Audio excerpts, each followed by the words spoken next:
Bueno, en primer lugar agradecer a Ricardo y a Gaspar la invitación de poder venir a vuestro mes cultural y un poco pues recordar el tiempo que estuve aquí hace poco dando clases, ¿no? Incluso dibujando ese patio que tenéis ahí, que es un demonio para dibujarlo, ¿no?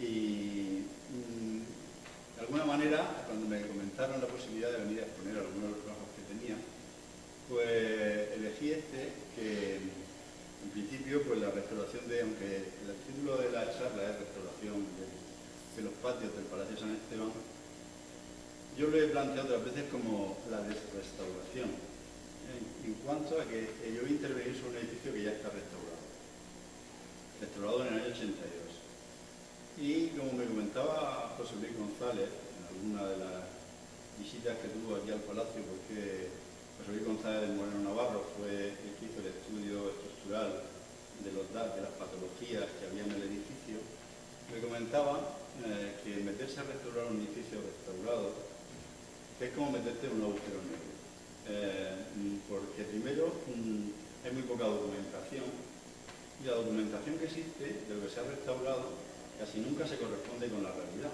que ahora veremos que es totalmente cierto. En este caso,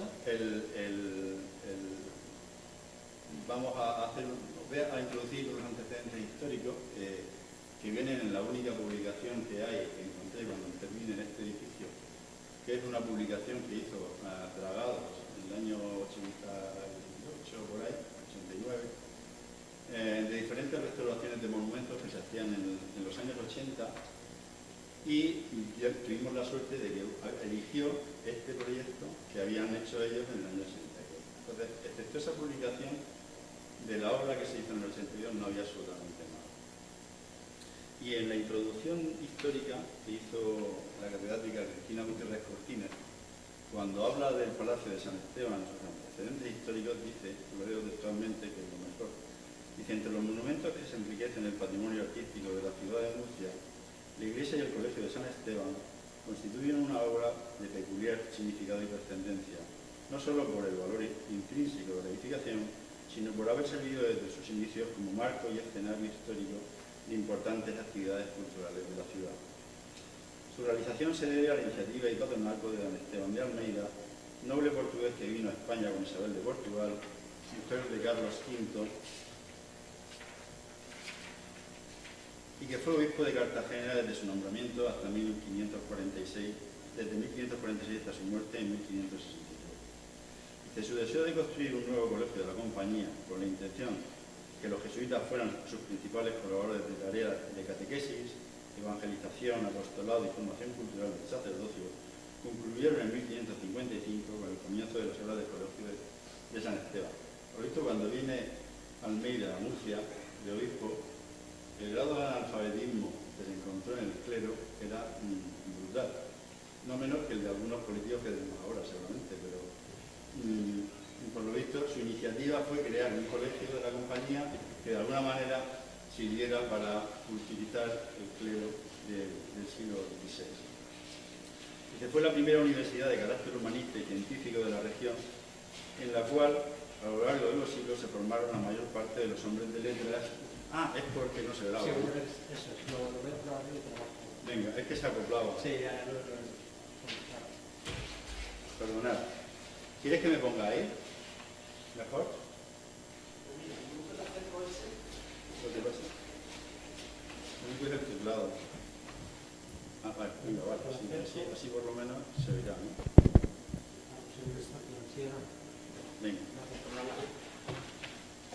Os comentaba que fue la primera universidad de carácter humanista y científico de la región, en la cual a lo largo de los siglos se formaron la mayor parte de los hombres de letras de esta zona, entre otros el licenciado Francisco Bascales, el padre de Bartolomé Alcázar y el artista Francisco Salcino. Posteriormente, expulsados los jesuitas en 1767, se trasladó allí la Casa de Misericordia o asilo de niños ya ancianos, manteniendo este destino hasta 1972, fecha en que se comienzan las reformas de restauración del conjunto para hacer el Museo del Traje el centro de actividades culturales de la Diputación Provincial. Os voy a pasar unas imágenes que precisamente son de esa época en que todavía era hospicio y de las sucesivas, el estado de conservación que estaba el edificio en en el año 77-78 es cuando la Diputación, antes del ente autonómico, decide intervenir este edificio que estaba realmente abandonado. Estos son dormitorios del hospicio, los lavabos, esto aparecerá otra vez, ¿no? Porque quedaros con esta imagen, en el que además encontramos después que sobre los lavabos estaban grabados los nombres de los niños. Algunas de las fachadas del edificio en la parte interior, fotografías que aparecieron de la Diputación, de la archivo de la Diputación. Y un poco analizar un poco el esquema general del edificio. El edificio es un edificio que se organiza en torno a dos patios, con un eje norte-sur. El de abajo, que pone patio principal, es el patio sur. El patio norte, que es el grande, y a la derecha se encuentra la iglesia. En este plano, no os he comentado que el plano primero que hemos sacado, el plano histórico, es de 1704. Este ya es un plano anterior a la intervención de 1977, en el que, bueno, se ve todavía algunas de las cosas que había originalmente. Esto era el refectorio, aquí estaban las cocinas, aquí estaba la capilla de las congregaciones seculares, que después se modifica. Esto de aquí, fijaros, es el lavabo. La iglesia, este pasillo que comunicaba la sacristía con el claustro del patio sur. Y ese esquema es el que tiene el edificio y se mantiene prácticamente hasta que se encuentra en esta situación, antes del proyecto ese que se realiza por los arquitectos. Perdón. Hola, hola, hola. ¿Más para abajo? ¿Más? ¿Está bajado el tren? Otra vez. Perdona, Nada. ¿Ahora se oye bien? Os comentaba que esta es la situación que se encuentra el edificio antes de la intervención de los arquitectos de la antigua Diputación de Murcia. Esto sería la fachada oeste, con algunos de los elementos,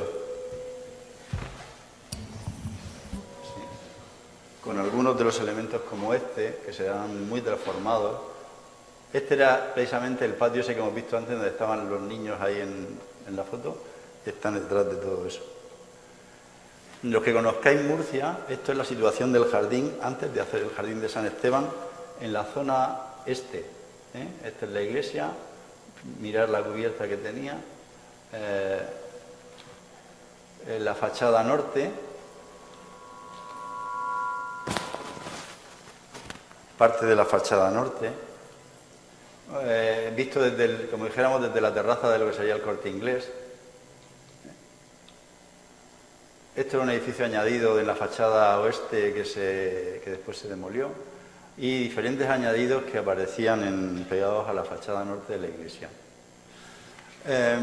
Este es como se lo encontraron en principio en planta los arquitectos de la Diputación, y empiezan a trabajar sobre este proyecto, ¿no?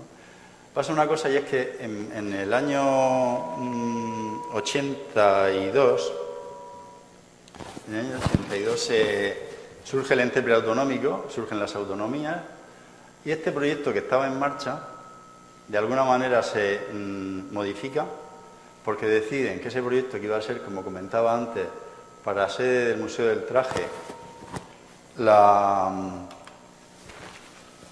el archivo histórico y una serie de dependencias vinculados a la parte cultural de la Diputación.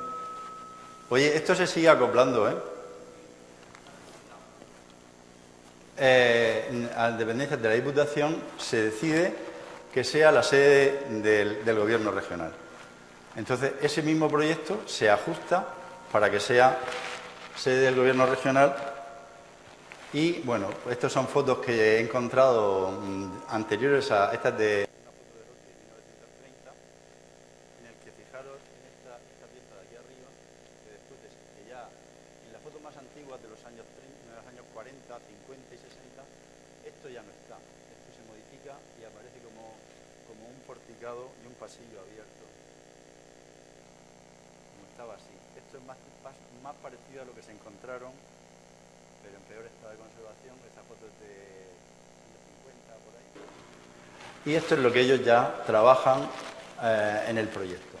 Se modifican una serie de cosas, bueno, lo que era el pasillo que unía, que hacía de pasillo del refectorio y que unía las cocinas, lo compartimentan y meten aquí el transformador, el laboratorio fotográfico, almacenes de limpieza, lo que era la capilla de las congregaciones seglares, que tenía un claro eje este-oeste con la zona del ábside por aquí, lo incorporan al otro lado. El patio se transforma porque encuentran las basas de las columnas. Es un proyecto muy en plan modificar el organigrama original para satisfacer el uso, que con vista a documentar el edificio y trabajar sobre sus valores como monumento. Y las fachadas exteriores, que bueno, se modifican totalmente. Esto sería la fachada que da hacia San Miguel, la fachada sur. Las laterales, esto es donde estaba la foto de los niños, donde solo quedan esas dos ventanitas de ahí arriba, y todo lo demás se modifica hasta las alturas. Fachada oeste, fachada norte, fachada este, y ya la iglesia, que también modifican hasta las cubiertas y la limpieza lateral, ¿no? Eso es como se encontraba ya el patio restaurado por los arquitectos de la Diputación, que pasan a ser arquitectos del ente preautonómico en 1982. Con una serie, como os comentaba, modifican esas fotos antiguas que habíamos visto en que todo estaba a esta cota, encuentran que estas columnas llegaban más bajo y que estaban como 1 metro más bajo, entonces se hace un andén perimetral. Ese pavimento nuevo que se diseña con cerámica y bolo, y ese frente de turrón de Alicante y una barandilla de 60 centímetros. Se inventan una cornisa nueva con bastantes problemas porque crean goterones que producen problemas de humedad sobre los arcos, y sobre todo lo más grave es que se producen esta serie de desprendimientos de lo que es la cornisa interna del patio en su arcada inferior. Esto es, como si dijéramos, la base de por qué se ha restaurado San Esteban. En el año 2000, una de estas piezas que se cae está a punto de darle en la cabeza al presidente. Lástima. Y entonces, pues, no le dio. Nos llaman a la Dirección General de Patrimonio porque, claro, esto no se podía permitir, había que arreglar solucionar este tema y que no se cayeran más las piedras. Como en la Administración todo es de hoy para mañana, fue muy difícil convencerlos de que antes de arreglar la piedra y todas las piedras había que saber por qué se había caído. Entonces planteé una serie de estudios previos de todo lo que era la naturaleza de la piedra, con un estudio geológico que hizo la Cátedra de Geología de la Universidad de Murcia, un estudio de patología y estructura que lo hizo la Cátedra de Estructuras Arquitectónicas de la Universidad Politécnica de Barcelona, con José Luis González, un estudio y cata ya de elementos concretos como este, que era donde se apoyaba el tablero de madera sobre las cornisas y cómo se había solucionado, porque no había ningún dato. Descubrimos que se había hecho una losa de 15 centímetros armada encima de la tarima de madera, que solamente solo tenía un tablero, y bueno, eso pesa, y eso empotraba solo pues esos 12 centímetros sobre esta zona de aquí. Cualquier flecha de la viga de madera y cualquier deterioro de la piedra producía la rotura. Del estudio geológico lo que descubrimos fue que esa piedra era de una cantera, la cantera del Mayallo, que es la misma cantera de la Catedral de Murcia. Es una arenisca que tiene una composición de calcita que con contacto con la humedad se pierde una cantidad enorme de resistencia, y aparte tiene una arcilla que se llama exomita, que es una arcilla expansiva. En contacto con el agua aumenta de volumen y salen como trozos enteros, ¿no?, de lo que es el grano de la exomita. La solución entonces, lo que había que hacer, primero, como ya quitar la losa no la íbamos a poder quitar, era alejar el agua de la que escurría por la cornisa. También se identificaron por el exterior temas de estructuras de cimentación, porque según el proyecto que yo encontré de la arquitectos de la Diputación, todo el edificio estaba micropilotado. Pero en algunas de las catas que yo había visto no había visto micropilotes. Estaban certificados los pilotes, ¿eh? Entonces, pues, y pagados. Encontré que sí que había micropilotes. Había micropilotes en la fachada oeste, en la zona donde estaba la foto esa de los niños, que es la zona de la sala de Consejo de Gobierno, pegada al patio sur. Y bueno, en base a las fotos que encontré, pues una de las soluciones para quitar el agua era que en algún momento histórico ya este problema debió de pasar, aparte seguramente también en un principio, y se habían hecho unos petos encima de la arcada con un canalón oculto y recogían el agua a un aljibe que había en el centro del patio, a través de unas bajantes que había por las esquinas. Aquí también se ve en esta foto que se había modificado esto, ya no existía alero y había un peto y un canalón oculto.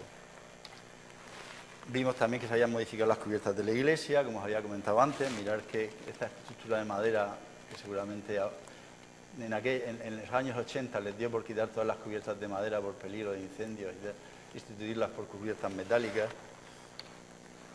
Entonces, esta fue la solución que yo aporté, el desmontar la cornisa, hacer un canalón oculto, y dado que ya no iba a encontrar, porque tenía que romper todo el artesonado, tenía que romper las paredes para encontrar el canalón, las bajantes ocultas que seguramente había, que en ese momento no las conocía, hacer unas gárgolas de acero inoxidable para alejar el agua de las cornisas. Estas eran las plantas que yo tenía en ese momento, donde todavía estaban estas cosas que después fue eliminando. No voy a entrar en ese proyecto de ordenación de los espacios interiores, que también fue posterior a este, del patio, pero que también se ha ido solucionando. Pero como os comentaba, las cosas que no se habían documentado, parecía que se había hecho la cornisa, lo que no habían dicho en ningún sitio era que también habían modificado la cubierta. Y la cubierta de madera, pues cuando empezamos a abrir era una cubierta metálica con una estructura impresionante de vigas de IPN, con unas correas transversales de perfiles en L y un tablero de bardos de hormigón. Lo único que sí que decía la memoria es que para atar la arcada se había colocado una viga metálica con unos conectores de acero inoxidable con resina epoxi, que era esto.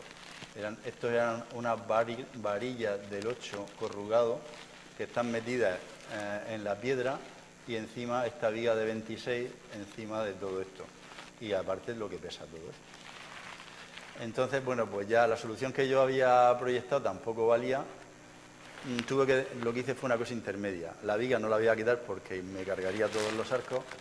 Y entonces desmonté parte del tablero y aquí hice el canalón oculto con unas piedras de la misma, ya de una cantera. Esta piedra es una cantera de Segovia, se llama la piedra del Parral, que era una arenisca que nos recomendó el estudio geológico, de la misma color, granulometría, pero que ni tenía somita y aparte era mucho más compacta, con lo cual era más resistente a la intemperie. Había otra cosa, yo proyecté una piedra que tenía 23 centímetros y no pensé que la piedra hay que subirla arriba. Tuve que hacer la de 15 porque la de 22 no había persona que levantara la piedra, la colocara y la moviera a esa altura. Lo que sí está cogida ya es con un varillaje de acero de fibra de vidrio con resina, cogida con otros varillajes a la viga esa. Y bueno, este fue el resultado final ya con emplomados, recoger toda ese agua que ya no cae ni gotea por el faldón de la fachada del arco, ¿no? Lo último ya pues era reparar las piezas que se cayeron con un mortero reintegrador y un fieltro para que la pequeña flecha que podía tener, dado que tenía apoyo suficiente, lo que rompía era el apoyo directo con la cornisa de piedra. Lo que pasó fue que también me dijeron que tenía que quitar la barandilla de 60 centímetros. y aprovechando que el Pisuerga pasa por Valladolid, yo decía, vamos a ver, quitamos la barandilla y no vamos a quitar el pavimento horroroso ese que tienes ahí dentro, y el turrón de Alicante este que hay aquí de frente lo vamos a seguir dejando. Y entonces, bueno, pues hice otra cosa que también nadie me pidió, y era, bueno, pues plantear si podía encontrar los pavimentos originales con una investigación arqueológica que ya había metido en el proyecto, para poder establecer un nivel de pavimentación que seguramente existió más bajo, que yo pensaba que estaba a una cota intermedia, porque aquí había unos arcos geminados en ese patio que estaban cortados por aquí, que seguramente tenían unas basas. Esos son el estado que tenía, y empecé a desmontar. Empezamos a desmontar, a quitar niveles, y encontramos varias cosas. Encontramos que afortunadamente en esta zona la obra no había tocado el perímetro del contacto de las paredes con el suelo, ¿no? Y entonces pudimos encontrar los diferentes niveles de pavimentación que tuvo el palacio en su origen. Empezando por estos, que eran los más modernos, de baldosa hidráulica, y sobre todo una serie de cosas como que esas puertas laterales, que ya Cristina Gutiérrez Cortines en su estudio dice que a nivel estilístico no son contemporáneos del patio del siglo XVI, sino que es muy posterior porque ya son unas ornamentaciones barrocas, pero es que encontramos 4 niveles diferentes de pavimentación. Pero no solo 4 niveles de pavimento, encontramos 9 niveles de inundaciones que había tenido el patio, porque, no lo he comentado, pero en la primera foto que aparecía, la acequia Caravija, que es una acequia que cruza la ciudad entera de oeste a este, pasa por debajo de la primera crujía del palacio. Entonces, esa acequia, seguro que cuando había una inundación, saltaba y el palacio, el patio que estaba al nivel ese de -1, se inundaba con toda seguridad. Hasta que en el plano ese de 1704 ya aparece amortizado el patio, porque se debían de hartar de quitar fango, y lo que hacían era inundación, pavimento encima, siguiente inundación, pavimento encima, hasta que llegaron a las cotas de las puertas en 1700. Con todos esos niveles de pavimentación, pues lo que sí que descubrimos fue los pilotes que intuíamos que había en algún sitio. Pero no solo eso, es que los pilotes solo estaban en esa pared. Había una correa de encadenado que servía de encepado, pero solo de las 4 caras del patio había una con micropilotes, que era la cara oeste, que tenía micropilotes cada metro, con esta correa de atado, y aparte esa correa es la que cortaba los arcos geminados. Mirad cómo aquí apareció los desagües que tenían las cubiertas que iban aquí al patio, pero que son bastante posteriores a la fase fundacional. Esto estaba en una cota intermedia seguramente pues del siglo XVII. Bueno, cuando ya excavamos todo, primero hicimos unas catas para comprobar si estaban los micropilotes solo estaban aquí, pero en el resto lo que sí que había era una correa perimetral a una altura intermedia de 40 centímetros por 30, que no valía absolutamente para nada, porque no ataba nada, estaba pegada al muro, pero ni apoyaba en el terreno, ni cosía nada, ni hacía ninguna falta. Comentándolo con José Luis González, mi intención era quitarla y bueno, pues dejar la pared recta, ¿no? Pero él me dijo que él no era partidario de eso, porque las vibraciones que le íbamos a transmitir al muro por quitar la correa iban a hacer más daño que si dejábamos la correa como estaba y nos olvidábamos de ella. Entonces opté por una solución intermedia. Corté la correa de aquí hasta aquí para poder recuperar la altura de los arcos geminados. Bueno, eso fue también porque encontré un trozo del pavimento original del patio de ladrillo en espiga, aparte de lo que comentaba de las salidas de los desagües de las esquinas de las bajantes. Esto sí que ya pues, me dio una iniciativa para poder decir, bueno, pues sí que puedo recuperar un nivel de pavimentación original que sea con un criterio de autenticidad, ¿no? Entonces ya desmonté todo, optamos por no quitar estas correas perimetrales, que aunque no sirven para nada, pues las camuflamos con un zócalo de piedra, y esto lo cortamos como si fuera un queso, como así a base de mordiscos con perforaciones horizontales para ir quitando trozos de hormigón con mucho cuidado de que no se nos cayera el resto del arco. Y entonces ya aparecieron las basas de esos arcos que ya sí que tenían una entidad y una envergadura que estaba ya en proporción con el resto del arco, ¿no? Eso sí, destrozados por las correas. Pero claro, con cosas como esta que te daban bastante miedo de que ibas quitándolo y se iba fisurando. A la vez, pues ya se plantea un pavimento nuevo. Son cosas muy sencillas, pero sí que tienen... cambia mucho la imagen de todo lo que... de esa imagen ya un poco que desde el año 82 hasta el año 2000 que se hizo esto, era una imagen casi ya asumida, ¿no? De que el patio tenía esas condiciones, ese andén. Esto fue lo que yo, de alguna manera, forré la correa para hacerlo después como un zócalo. Restauramos luego, se hizo otra cosa que fue a partir del tamaño del ladrillo que había original, se hicieron un molde de un ladrillo cerámico hecho a mano, en Valentín, que es todavía hay artesanos que hacen estas cosas, y reconstruí el pavimento de espiga de pez en lo que, hasta donde pude, sabía que existía, porque en el centro no quedaba ni una sola muestra del pavimento original, y lo único que opté fue por hacer un pavimento con un dibujo, con una piedra de Caravaca, una piedra caliza muy bonita, le llaman Diffel miel, que es como de color caramelo, y se quedó el andén de ladrillo protegido y lo otro. Después encontramos también colores del color original del patio, que eran unos estucados en ocre, más parecidos a este tono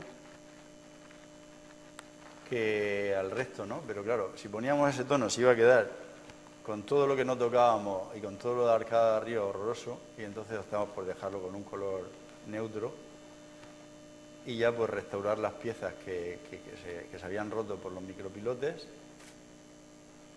reintegrarlas con piezas completas,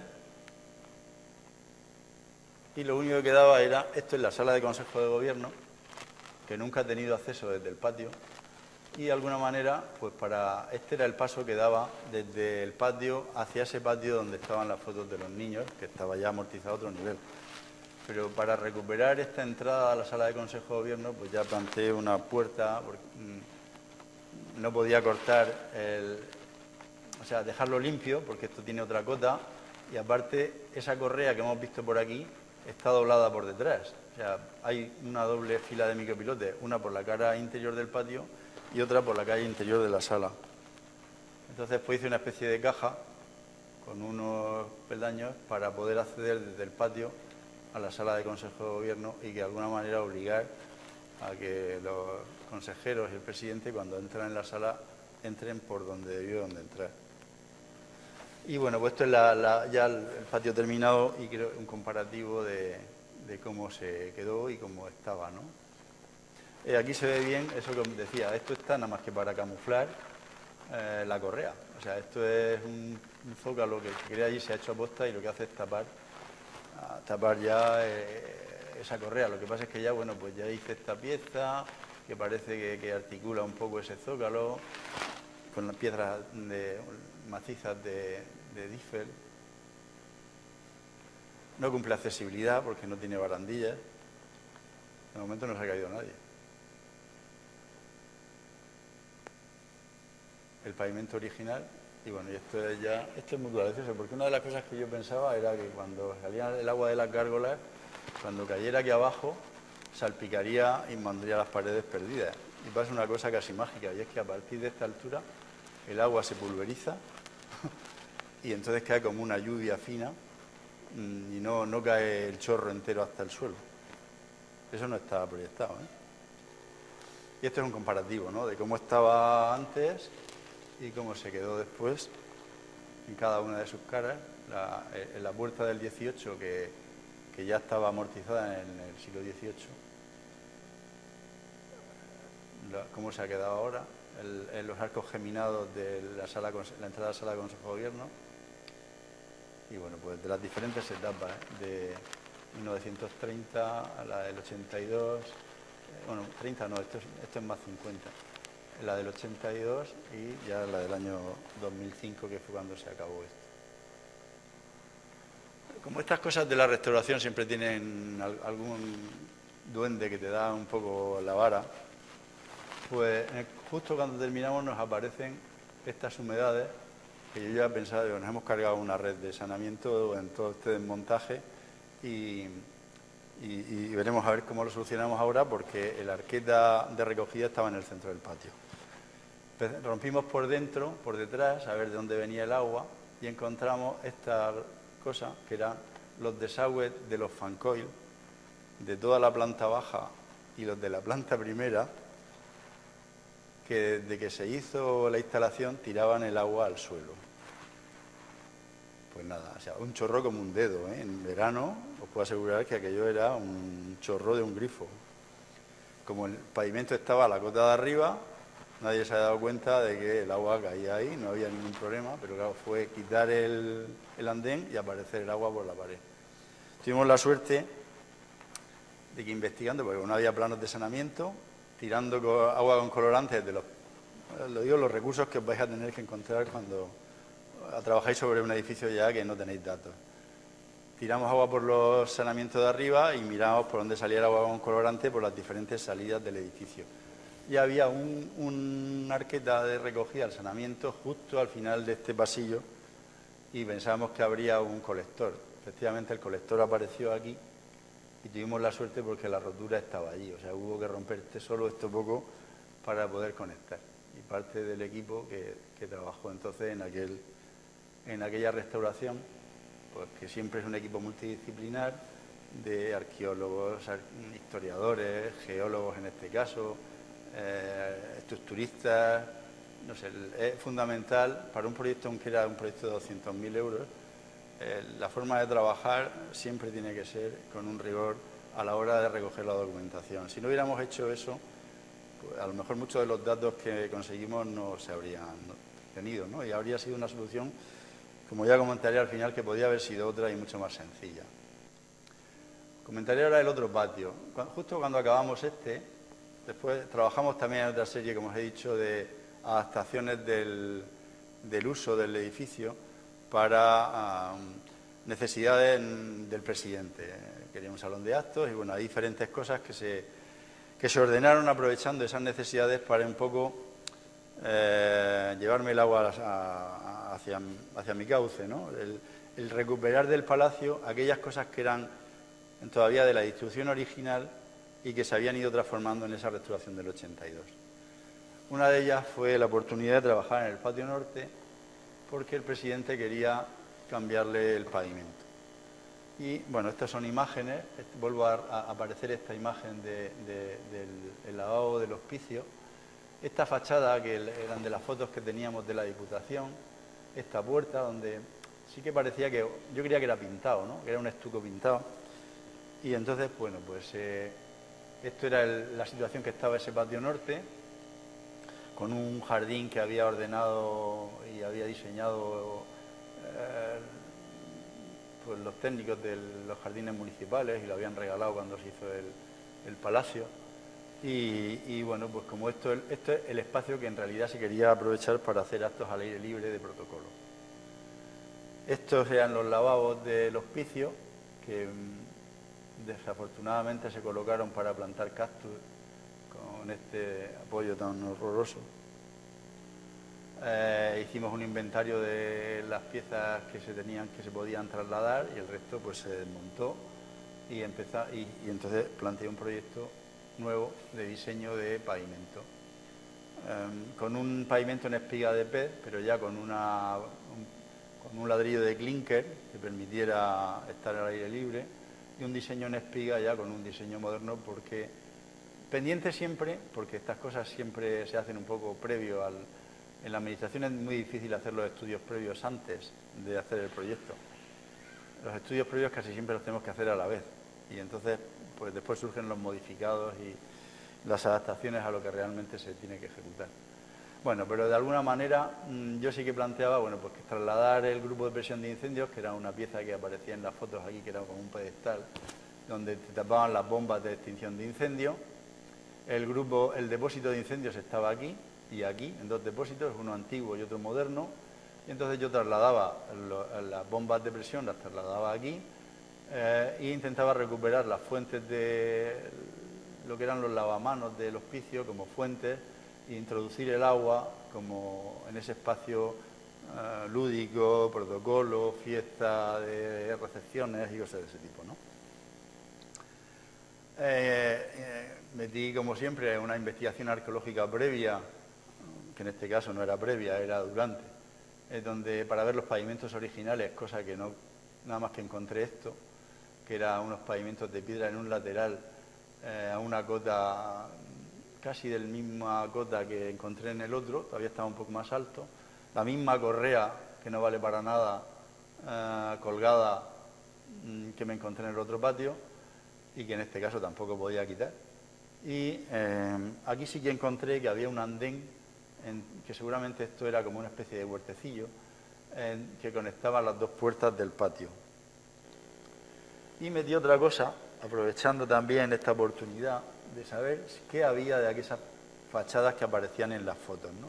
Entonces, metí en el proyecto 4 catas, en las 4 paredes, 4 catas con metodología arqueológica, unas catas parietales, donde se pudiera identificar qué quedaba de la fachada original de ese patio. Y bueno, pues la sorpresa fue gorda, porque sí que quedaban algunas cosas, pero en la restauración esa del 85, que acabó en el 85, el edificio aquí tenía un desplome de unos 20 centímetros, como si dijéramos en el sentido así como un arco. Se había creado como una panza en medio de la fachada y que habían hecho poner unas correas de hormigón, que eran estas correas que cortaban la fachada, y superponer una fachada vertical. Era absurdo porque el muro tiene 1 metro de ancho. Un desplome de 20 centímetros en 1 metro es que no le pasa nada. O sea, para que se salga del centro de gravedad del muro se tenía que haber ido 40 o 50 centímetros del edificio para afuera. Entonces, pues, desde el punto de vista estructural no tenía ninguna necesidad. Y desde el punto de vista estético solo ves la barriga cuando te pones pegado a la pared y entonces ves que esto hace así, pero lo tienes que mirar desde aquí, porque desde frente no se ve. Ahora lo veréis que en la restauración se... Bueno, el tema era que encontré estas cosas, ¿no? Esto, empezamos a seguir picando, había recrecidos de más de 25 centímetros, tirantes que no sabía muy bien para qué eran, disparates como este, ¿no? Que se inventaron huecos nuevos rompiendo dinteles de 3 filas de ladrillo, con vigas con dinteles nuevos de hormigón. Y bueno, esto, la ley de patrimonio del 85 sale cuando se acaba el edificio este, no estamos hablando de los años 30, ¿eh? O sea que es relativamente reciente. Lo que sí que hay es no voy a decir ignorancia, ¿no? No sé cómo calificarlo. Yo creo que es las prisas, la necesidad de acometer esas obras del 85 y el no plantearse en aquel momento nadie en la actuación sobre el edificio con un criterio de monumento. Bueno, las vigas de hormigón aparecían por todos lados, ¿no? Aquí veis otra vez estos dinteles, los pocos ladrillos que quedaban de dintel de ladrillo. Entonces, tenía dos opciones, o taparlo todo otra vez, y yo la carambola que un día estando con él desde la ventana de enfrente, viéndolo, bajó el presidente y le dije, creo que lo voy a tener que tapar todo, porque está hecho polvo. Digo, me cabe otra opción, y es intentar restaurar una fachada con los datos que hemos sacado del estudio arqueológico y tapar lo demás. Digo, porque es que hay fachadas que están totalmente destruidas, se inventaron las fachadas nuevas, no respetaron nada del original, o por lo menos en un 50% está destruido. Entonces, pues bueno, pues se hizo ese estudio arqueológico. Con ese estudio arqueológico documentamos en dimensiones reales todo lo que cómo eran los dinteles, dónde estaban los originales. Aquí teníamos 2 ladrillos del dintel de este cuerpo, había desaparecido todo lo demás. De las fachadas laterales sí que teníamos las alturas de los huecos y la anchura en este y en este. Luego sí que teníamos una ligera idea de cómo eran las alturas de las ventanas y su anchura. Fijaros que esto, por ejemplo, es una fachada que da a un pasillo lateral. y por simetría rompieron toda la fachada que había aquí y se inventaron 2 huecos nuevos. Una cosa totalmente inexplicable, no era ni necesario. Entonces, con esos datos se hizo esta reconstrucción. Eliminar todas las vigas de hormigón, reconstruir esta fachada con los datos que habíamos sacado de las otras y ver qué salía, ¿no? Para reconstruirlas utilizamos ladrillo de derribo de macizo, que cajeando de lo que se había sacado, sacábamos el dintel de hormigón y metíamos ladrillos y se fue completando la fachada, ¿no? En los huecos que había, bueno, de los dinteles, pues se fueron rellenando, fuimos quitando dinteles y metiendo de los otros, y como la altura de la cornisa también la habían modificado y teníamos alguna ligera idea de por dónde, no es la real, tampoco es esta, seguro, pues planteé una cornisa a la altura de la cornisa donde pensaban los arqueólogos que estaba la cornisa original. Porque todo lo de arriba, pues ya ves que es una fábrica de ladrillo de esos 2 agujeros, recrecido con una cornisa de hormigón que tiene pues casi 80 centímetros de larga. Y este es el resultado. No sé por qué, creo que se me ha saltado algo. Sí. Este es el resultado de la fachada con las diferentes proporciones de los huecos, la altura de la cornisa donde creemos que estaba, el nuevo pavimento. Ya desmontamos todas estas piezas de mármol macizo, se restauraron, se identificaron los grafitis donde ponía, pues yo, Jesús, estuve aquí en el hospicio, era muy fuerte. Se limpiaron y se documentaron y se planteó una jardinería con lavanda para que oliera también en el resto del palacio cuando florece. Y bueno, otra cosa que hice fue con un patio cuadrado con 3 palmeras, una cosa que no tenía en proyecto, que lo hicimos con una factura, de esas que no se deben hacer, y aunque esté grabado, pero vamos, era 500, fueron 2.000 euros, me parece, nos costó la grúa, la palmera y todo. Se metió una mañana y se puso la 4ª palmera que faltaba en el patio.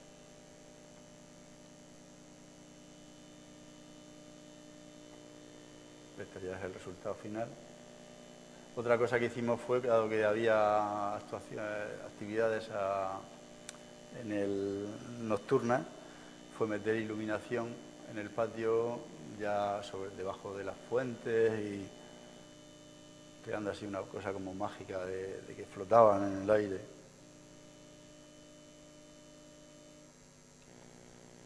Esas son las salidas del grupo de presión. Y ese es el comparativo entre el estado anterior y el estado definitivo, ¿no?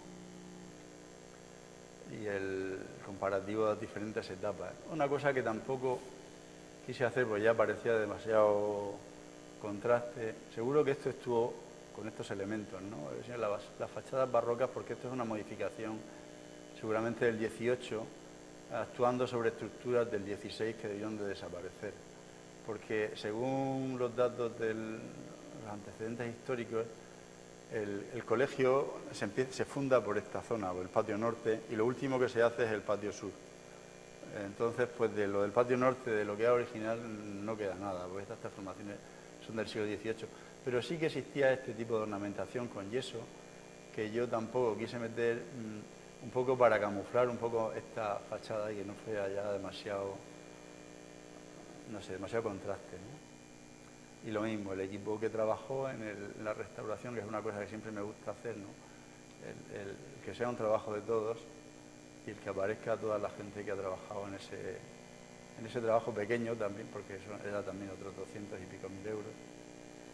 Y bueno, lo que sí que hay es un cambio de uso importante, ¿no? Porque una cosa que no se usaba nunca, pues ahora los 2 patios tienen un carácter institucional, que lo sigue teniendo el edificio porque nadie normalmente puede acceder a visitarlo si no vas acompañado por mí o por una visita programada, donde toman posesión los presidentes, los consejeros, los imputados también, porque ahí en esta foto hay imputados al cascoporro. Y Bueno, antes de esta foto, yo sí quería hacer una pequeña reflexión sobre estas restauraciones. Cuando yo estoy trabajando sobre todo en el patio sur, ¿no? Me acuerdo que me planteaba si realmente era necesario haber hecho todo ese trabajo, ¿no? Porque en realidad los patios no tenían ningún problema estructural. No había bueno, excepto el de la piedra, que se podía haber solucionado con un canalón, por ejemplo, canalón y unas bajantes que yo no sabía, pensaba que no había existido, pero en las fotos esas de Loti de 1930, ahí ya se ve un canalón y una bajante que hace un codo así muy raro, pero que ya en algún momento ven que ese problema está y lo solucionan con un canalón. O sea, el patio con el andén, incluso yo creo que hasta funcionaba mejor. No había que obligar a los consejeros a bajar y subir por la escalera, porque tenían un andén perimetral. El patio norte casi le pasa lo mismo, ¿no? No había ningún problema para meterse en ese charco.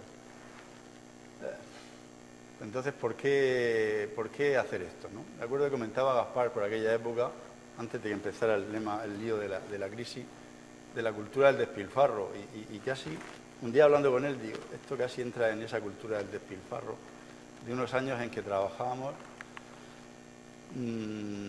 porque había que hacer las cosas. En este caso tampoco fue una obligación, sino que fue una decisión personal, porque en realidad las actuaciones, nadie me dijo que había que hacer eso. Son decisiones de arquitecto que en un momento determinado tu iniciativa te lleva por esa vía en estos temas de la restauración. En el fondo yo creo que sí que hay una intención, aunque no hay una justificación ni económica ni necesaria, de recuperar algo que realmente esa actuación del 85 dejó oculta por un planteamiento de restauración, creo, con los criterios actuales totalmente erróneos. O sea, cuando entramos en un monumento hay que plantearse el monumento como documento histórico que nosotros tenemos que transmitir. Y todo lo que había de monumento en esa actuación había desaparecido. Entonces, el recuperar esa fase documental que nadie conocía, o que la conocieron a nivel de los historiadores, pero que la gente no lo ve, yo creo que es importante haberla hecho. Siempre me queda la duda si no pasaría nada porque no hubiera estado, ¿no? A lo mejor a nadie le hubiera interesado y a lo mejor nadie se entera. Pero creo que sí que recuperar esa fase de restauración y recuperar esa imagen original ha valido la pena. Después de la cantidad de esfuerzo que ha supuesto a nivel técnico, económico, de molestias para los funcionarios, de despertar los duendes enterrados que se quejaron con las humedades. Yo qué sé, creo que eso ha valido la pena.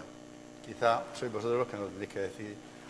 Y por otra parte, también quería aprovechar para enseñaros otro monumento que no ha tenido tanta suerte.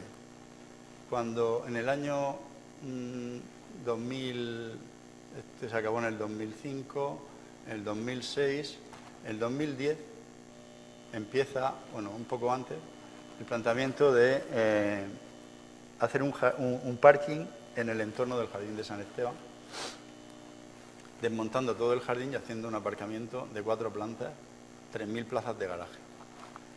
Se crea un debate importante en la ciudad en cuanto a la necesidad del parking y del jardín, ¿no? Mi opinión personal, el crear un parking de 3.000 plazas en el centro histórico, que ya nadie lo hace porque lo que hace es generar un flujo de tráfico de expectativas de aparcar, lo que hace es bloquear el tráfico. Ya nadie, en ningún centro histórico se hace ese disparate. Pero aquí se planteó y se siguió para adelante. Se empezó la excavación, se obligó a hacer una excavación arqueológica y aparecieron 10.000 metros cuadrados de yacimiento arqueológico del siglo XIII, un arrabal de la ciudad medieval que era tan grande como la ciudad del siglo XX. O sea, daos cuenta que la ciudad medieval ocupaba la zona de la catedral y acababa prácticamente por la fachada de la iglesia de poco más allá de la fachada del Palacio San Esteban, en la calle Santa Teresa, donde estaba la muralla. Esto es un arrabal totalmente desconocido. Surge porque con la Reconquista todos los que salen corriendo del resto de Castilla se van refugiando en las zonas de Andalucía y Al-Ándalus y bueno, se crea un barrio nuevo en el 13, ampliando un arrabal enorme. Esto se descubre y se plantea por la Dirección General de Bellas Artes una resolución que dice que para permitir la construcción del aparcamiento, en base al informe del arqueólogo, se puede desmontar los 10.000 metros cuadrados de yacimiento de tierra, muros de tierra, cal, pavimentos de tierra y cal, para elevarlo 4 metros, porque eso está en la cota -4, elevarlo a la cota 0 y poder hacer el parking. Entonces, pues, ante esa resolución hay un movimiento ciudadano importante que quiere defender el yacimiento donde está y que se conserve, que no se haga el aparcamiento.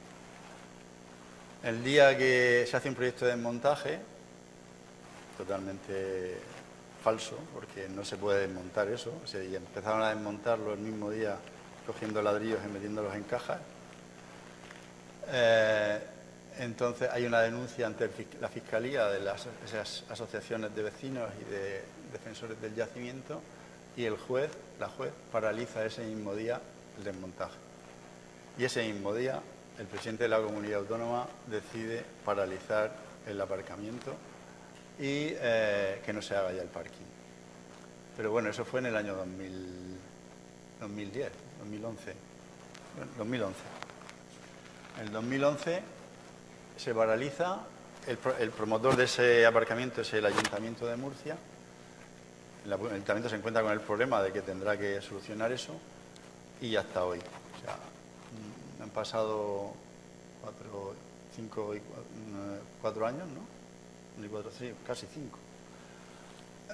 Pues fue en diciembre y la situación es la misma, ¿no? Se ha habido diferentes actuaciones de echarle grava, geotextil, etcétera, las plantas crecen. Y lo último que hay se ha sacado ahora, están haciendo un pliego de condiciones técnicas para hacer un plan director que organice las activaciones que se tienen que hacer sobre ese yacimiento. Yo creo que todo es un poco no saber qué hacer con este tipo de cosas, que se sabía que estaban porque se hicieron una serie de catas, pero yo creo que la avaricia de intentar sacar el aparcamiento como fuera ha llegado a esta problemática, porque eso es donde mejor estaba, era donde estaba o enterrado, porque la única solución es enterrarlo, en mi opinión. No hay una alternativa así clara que no sea taparlo entero, crear una plataforma arriba, porque está muy profundo y permitiría cubrirlo todo, ¿no? Pero en su momento se debió optar por decir, no seguimos por aquí, porque esto es un disparate. ¿Cómo vamos a conservar 10.000 metros cuadrados de un yacimiento arqueológico? Pero lo importante es documentarlo y tenerlo como un documento histórico ahí. El día que tengamos las posibilidades económicas para poderlo hacer, se hará. Porque sí que tiene una importancia fundamental a nivel urbanístico. Y es cómo evoluciona una ciudad medieval en estas fechas, con esa población tan enorme, cómo se modifica el trazado de las calles, cómo se hace un nuevo trazado casi ortogonal, que en una ciudad medieval es rarísimo encontrar calles como las que hay aquí, longitudinales, que organizan el barrio, y las zonas más próximas a lo que sería la zona de la Medina, sí que tienen una estructura más de casa-patio, con adarves, con recorridos estrechos. Entonces, esa evolución es importantísima para entender la ciudad del siglo XIII. Y por mi parte, pues nada más, eso es como está ahora, ¿no? Con esas plantas enormes que crecen por lo alrededor y con un agujero de 5 metros alrededor del palacio, que precisamente esa separación del palacio con la excavación, eso fue una decisión bastante comprometida, porque el parking preveía pegarse hasta el edificio, o sea, un muro pantalla con la fachada pegado, ¿no? Y entonces, bueno, pues yo dije, bueno, es que esto es un disparate, cualquier problema estructural, cualquier cosa va a afectar a la estabilidad del edificio. Entonces, a través de informes con la cátedra también de Barcelona, de construcciones arquitectónicas, planteamos que como mínimo una separación de 8 metros entre la fachada y el palacio, y menos mal, porque lo que sería hoy ese agujero pegado directamente al palacio hubiera sido la muerte del edificio, hubiéramos tenido problemas estructurales de cine. Y afortunadamente, hombre, hay pequeños movimientos, pero porque se pusieron sensores de movimiento horizontal y vertical, sondas de control del nivel freático, es decir, una serie de ensayos geofísicos para que no le afectara, o que le afectara, si le afectaba algo, que se detectara inmediatamente cualquier patología sobre el edificio por culpa de la excavación. Y nada más, pues agradeceros vuestra atención y el exponeros este desastre.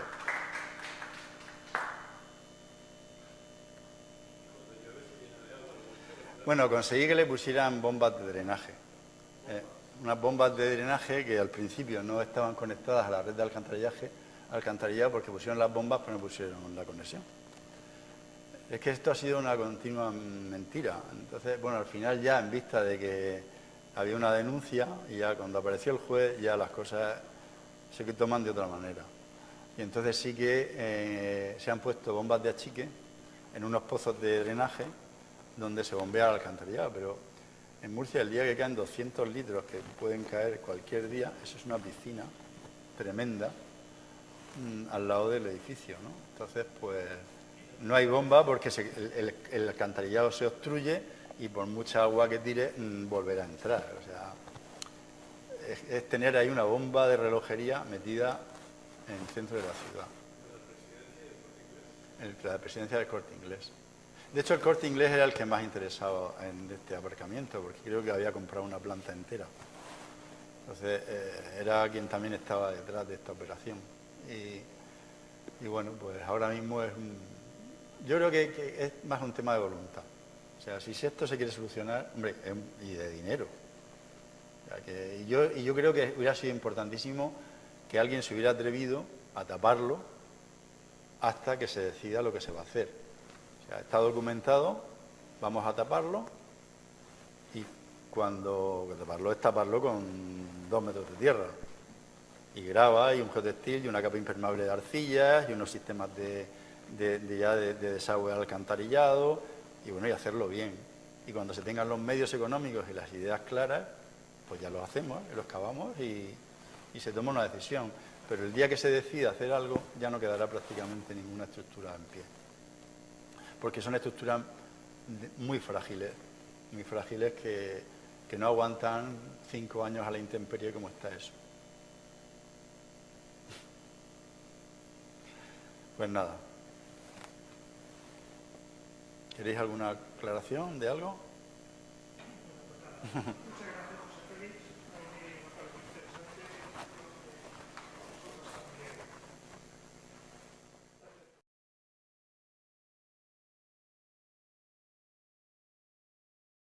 En este caso, vamos a introducir unos antecedentes históricos que vienen en la única publicación que hay, que encontré cuando terminé en este edificio, que es una publicación que hizo Dragados en el año 88, por ahí, 89, de diferentes restauraciones de monumentos que se hacían en los años 80, y tuvimos la suerte de que eligió este proyecto que habían hecho ellos en el año 82. Entonces, excepto esa publicación, de la obra que se hizo en el 82 no había absolutamente nada.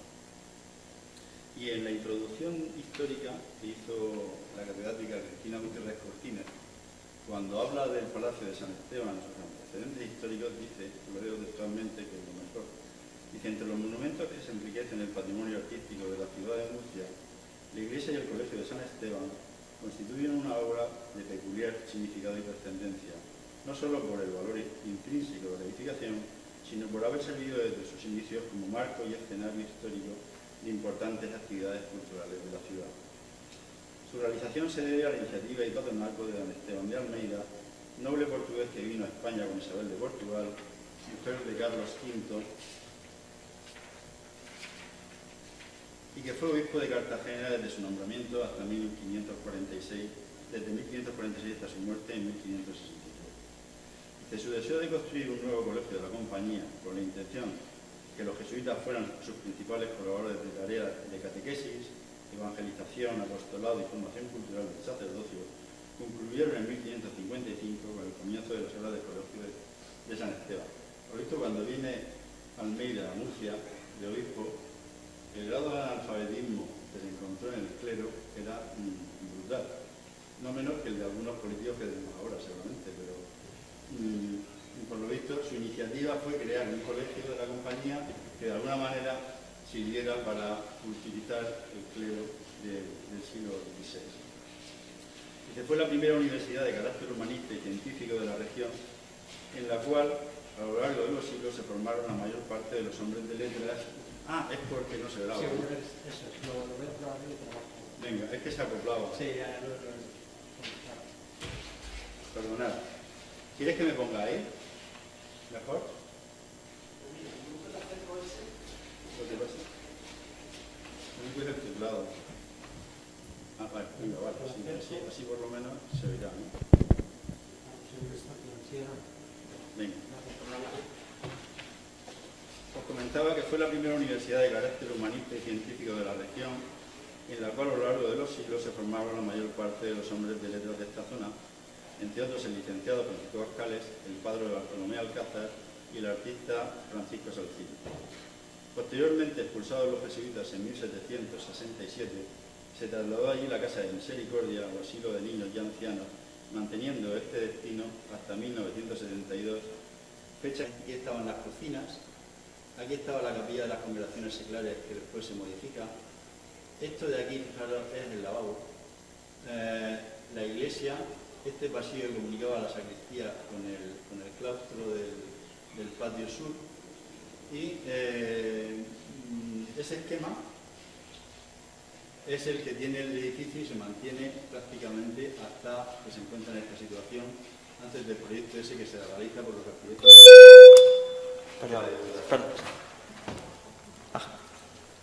Hola, hola, hola. Más para abajo. Más. ¿Está bajado el tren? Al revés. Perdona, Nada. ¿Ahora se oye bien? Os comentaba que esta es la situación que se encuentra el edificio antes de la intervención de los arquitectos de la antigua Diputación de Murcia. Esto sería la fachada oeste, con algunos de los elementos... Sí, con algunos de los elementos como este, que serán muy transformados. Este era precisamente el patio ese que hemos visto antes, donde estaban los niños ahí en la foto, que están detrás de todo eso. Los que conozcáis Murcia, esto es la situación del jardín antes de hacer el jardín de San Esteban en la zona este.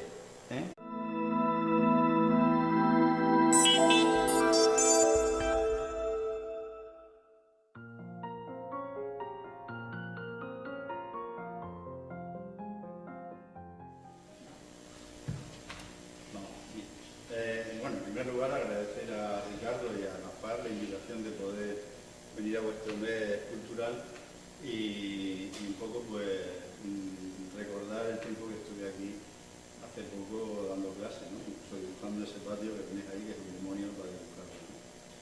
Y de alguna manera, cuando me comentaron la posibilidad de venir a exponer algunos de los trabajos que tenía, pues elegí este, que en principio pues la restauración aunque el título de la charla es restauración de los patios del Palacio San Esteban, yo lo he planteado otras veces como la desrestauración, en cuanto a que yo voy a intervenir sobre un edificio que ya está restaurado en el año 82. Y como me comentaba José Luis González en alguna de las visitas que tuvo aquí al Palacio, porque José Luis González de Moreno Navarro fue el que hizo el estudio estructural de las patologías que había en el edificio, me comentaba que meterse a restaurar un edificio restaurado es como meterte en un agujero negro, porque primero documentación que existe, de lo que se ha restaurado, casi nunca se corresponde con la realidad, que ahora veremos que es totalmente cierto. Es que se comienzan las reformas de restauración del conjunto para hacer el Museo del Traje el centro de actividades culturales de la Diputación Provincial. Os voy a pasar unas imágenes que precisamente son de esa época en que esto todavía era oficio y de las sucesivas, el estado de conservación que estaba el edificio en el año 77-78, cuando la Diputación, antes del ente autonómico, decide intervenir este edificio que estaba totalmente abandonado. Estos son dormitorios del hospicio, los lavabos. Esto aparecerá otra vez, ¿no? Porque quedaros con esta imagen, en el que además encontramos después que sobre los lavabos estaban grabados los nombres de los niños. Algunas de las fachadas del edificio en la parte interior, fotografías que aparecieron de la Diputación, de la archivo de la Diputación. Y un poco analizar un poco el esquema general del edificio. El edificio es un edificio que se organiza en torno a dos patios, con un eje norte-sur. El de abajo, que pone patio principal, es el patio sur. El patio norte, que es el grande, y a la derecha se encuentra la iglesia. En este plano, no os he comentado que el plano primero que hemos sacado, el plano histórico, es de 1704. Este ya es un plano anterior a la intervención de 1977, en el que, bueno, se ve todavía algunas de las cosas que había originalmente. Esto era el refectorio.